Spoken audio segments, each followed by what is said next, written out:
안녕하세요. 혹시 이런 경험 없으세요?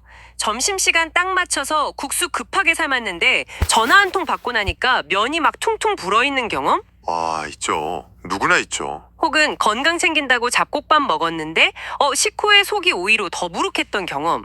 사실 이게 우리 모두의 고민이잖아요. 네, 맞아요. 그런데 오늘 저희가 살펴볼 이 익생원 K 파스타 설명서를 보니까 바로 그 문제들을 뭐랄까 첨단 과학 기술로 풀었다고 하더라고요. 네, 저도 이 자료 처음 보고 정말 흥미로웠습니다.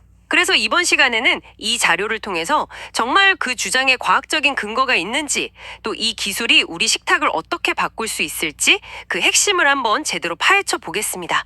이게 진짜 미래형 주식이 될 수 있을까요? 네, 충분히 그럴 가능성이 보입니다. 보통 쌀로 만든 면 하면 그냥 밀가루 대체품 이 정도로 생각하기 쉬운데 이건 접근 방식 자체가 완전히 달라요. 아, 그냥 재료만 바꾼 게 아니다? 네, 제조 공정 전체를 뭐랄까 분자 단위에서부터 다시 설계한 느낌이거든요.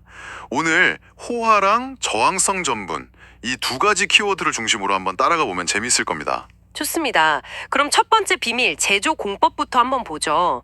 자료를 보니까 시작부터 나노 페이스트 믹싱이라는 좀 생소한 용어가 나와요. 이게 그냥 쌀가루 반죽하는 거랑은 아예 다른 얘기인 것 같던데요? 차원이 다르죠. 일단 시작 재료가 고아밀로스 쌀이라는 특별한 쌀인데요.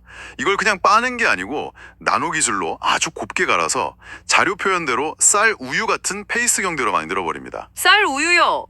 잠깐만요. 그럼 가루가 아니라 거의 액체 상태로 시작한다는 건가요? 네, 맞습니다. 거의 액체에 가깝죠. 입자가 워낙 미세하니까요. 와우. 그리고 이 방식의 진짜 재미있는 점은 융합 생산이 가능하다는 거예요.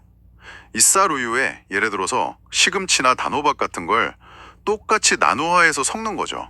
아, 그냥 색깔만 내는 게 아니고요. 네, 영양 성분까지 완벽하게 하나로 합쳐진 새로운 기능성 면을 만들 수 있다는 겁니다. 무한한 확장성을 가진 거죠. 와, 그건 정말 솔깃한데요. 그럼 제가 평소에 챙겨 먹고 싶었던 강황 같은 걸 넣어서 항염 파스타 이런 것도 만들 수 있겠네요? 바로 그겁니다. 시작부터 개인 맞춤형 식단의 가능성을 열어두는 거죠. 그렇군요. 자, 이렇게 만든 쌀우유를 그냥 끓이는 게 아니라 고압 스크류 호화라는 과정을 거칩니다. 고압 스크류 호화. 어렵네요. 쉽게 말해 밥 짓는 과정이에요. 전분에 열과 물을 가해서 소화 잘 되는 상태로 만드는 걸 호화라고 하거든요. 아, 그럼 저희가 집에서 압력밥솥으로 밥하는 거랑 비슷한 원리인가요? 원리는 같은데 방식은 훨씬 정밀하고 강력하죠. 거대한 스크류가 돌면서 쌀우유 페이스트에 아주 높은 압력이랑 정밀하게 제어된 열을 순식간에 가하는 거예요. 순식간에요? 네, 쌀 입자 겉만 익는 게 아니라 속까지 완벽하고 균일하게 익혀버리는 겁니다. 이게 바로 나중에 10초 만에 조리가 끝나고 또 쉽게 불지 않는 그 쫄깃한 식감을 만드는 첫 번째 핵심 기술입니다. 알겠습니다. 재료부터 익히는 방식까지 완전히 새로운 판을 짠 거네요. 그런데 그 다음 과정이 더 놀라웠어요. 48시간 급속 냉동 숙성.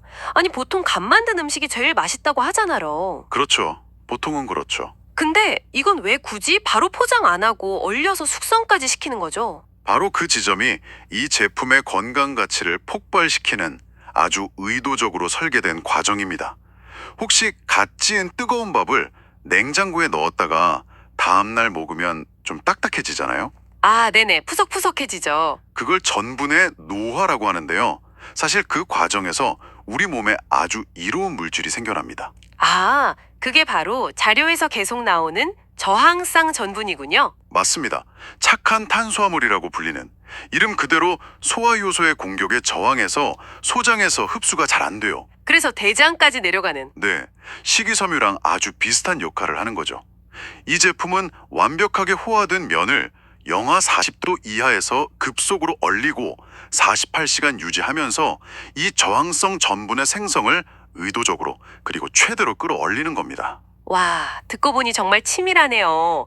나노화로 부드러운 베이스를 만들고 고압으로 완벽히 익혀서 쫄깃함을 잡고 마지막으로 급속 냉동으로 건강 기능까지 더한다. 네, 바로 그 순서입니다. 자, 그럼 이 복잡한 과학이 구체적으로 우리 몸에 어떻게 좋은 건지 한번 보죠. 자료에 혈당 스파이크 제로라는 말이 나오던데 이게 정말 가능한 이야기인가요? 충분히 가능합니다. 그 근거가 바로 방금 얘기한 저항성 전분, 그리고 원재료인 고아밀로스 쌀의 조합이거든요. 아, 그 두 가지 때문에? 네, 이 두 요소 때문에 우리 몸에서 소화 흡수되는 속도가 아주 느려져요. 당이 혈액 속으로 한꺼번에 확 들어오는 게 아니라 아주 천천히 꾸준히 공급되는 거죠. 그러니까 에너지가 마치 장작불처럼 은은하게 오래가는 식이네요. 설탕이나 흰 밀가루처럼 확 타올랐다가 꺼지는 게 아니고요. 식후에 나른하고 졸린 걸 피하고 싶을 때 딱 좋겠는데요? 정확합니다. 그래서 당뇨 환자나 혈당 관리가 필요한 분들께는 아주 훌륭한 대안이 될 수 있는 거죠. 그렇군요. 그리고 또 하나, 속이 편하다는 점. 여기서도 저항성 전분이 주인공입니다. 소화되지 않고 대장까지 내려간 저항성 전분은 장내 유익균들의 아주 훌륭한 먹이가 되어주거든요. 아, 그게 프리바이오틱스 역할이군요. 네, 맞습니다. 톡톡히 하는 거죠. 보통 밀가루 음식 먹으면 속 더부룩할 때가 많은데 이건 오히려 장을 편안하게 해준다니 정말 신기한데요. 그렇죠. 위와 장이 편안한 식사라는 말이 그냥 나온 게 아닌 거죠. 그리고 자료에 나온 의외의 장점도 흥미로웠어요. 구강 케어 효과요. 구강 케어요? 면을 먹는데 입안이 케어된다고요? 네, 완벽하게 호화된 매끄러운 표면 덕분에 치아에 잘 달라붙지 않고요. 또 쌀의 특성상 김치나 고기 같은 자극적인 음식 냄새를 잡아줘서 식후 입안이 개운하다고 합니다. 아니 이건 정말 생각도 못 해본 장점이네요. 그리고 클린라벨이라는 점도 눈에 띄었어요. 특히 라이스바나 떡볶이는 첨가물 없이 오직 쌀과 물로만 만든다고요. 그건 제조사의 자신감을 보여주는 가장 확실한 증거라고 봅니다. 불필요한 첨가물 없이 원재료만으로 이런 맛과 기능성을 구현했다는 거니까요. 자, 그럼 이제 가장 현실적인 부분으로 넘어가 보죠. 조리가 복잡하면 아무리 좋아도 사실 그림의 떡이잖아요. 그렇죠. 손이 안 가죠. 그런데 이 제품 조리법은 거의 상식을 파괴하는 수준이더라고요. 실온 유통면 기준으로 끓는 물에 10초라니요? 컵라면보다 빠르죠? 네. 이게 가능한 이유가 아까 설명드린 완벽한 호화 덕분입니다.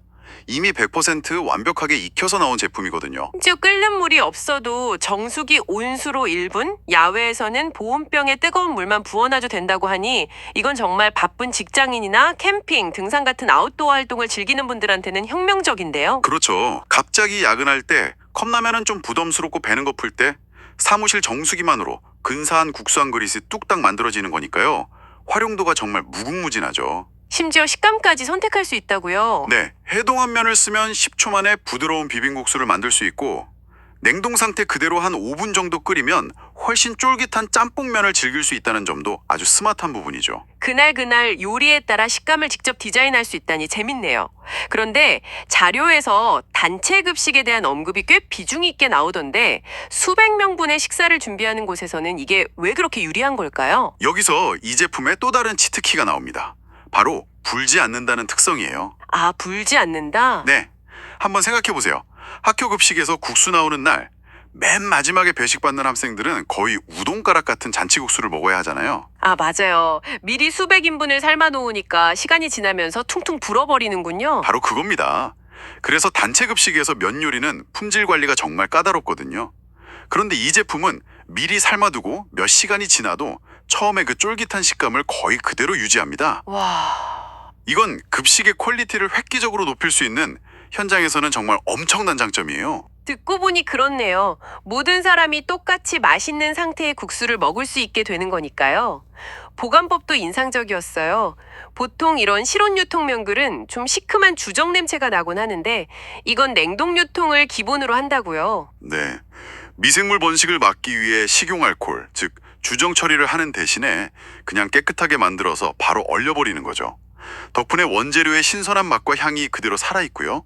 불필요한 공정이 빠지니 가격 경쟁력도 생기고요. 오늘 정말 흥미로운 여정이었습니다. 쌀이라는 아주 친숙한 식재료가 나노기술과 식품과학을 만나서 어떻게 건강하고 빠르고 맛있는 미래형 주식으로 재탄생하는지 그 과정을 속속들이 들여다봤네요. 이건 단순히 신기한 제품 하나를 소개하는 걸 넘어서요. 현대인의 라이프 스타일에 식품과학이 어떻게 응답하고 있는지를 보여주는 아주 좋은 사례라고 생각해요. 아, 그렇군요. 네. 바쁜 와중에도 건강은 포기할 수 없고 간편하지만 맛있어야 하는 어찌 보면 까다로운 우리들의 요구를 기술이 어떻게 풀어내는지 명확히 보여주잖아요. 앞으로 이런 기술이 더 발전하면 정말 개인 맞춤형 주식이 집으로 배달되는 시대도 멀지 않았다고 봅니다. 정말 그렇겠네요. 자, 그럼 마지막으로 이 질문을 한번 드려보고 싶습니다. 오늘 우리가 나눈 이야기 중에 다양한 농산물을 나노화해서 섞을 수 있는 융합 생산 시스템이 있었잖아요. 네, 있었죠. 만약 이 기술을 이용해서 오직 당신만을 위한 맞춤형 K 파스타를 디자인할 수 있다면 당신은 어떤 재료를 넣고 싶으신가요? 잦은 야근으로 지친 당신을 위한 피로회복 성분을 넣은 에너지 파스타일까요? 아니면 당신이 가장 좋아하는 여행지의 특산물을 넣은 추억의 파스타일까요? 당신의 식탁이 어떻게 더 건강하고 즐거워질 수 있을지 한번 상상해 보시는 건 어떨까요?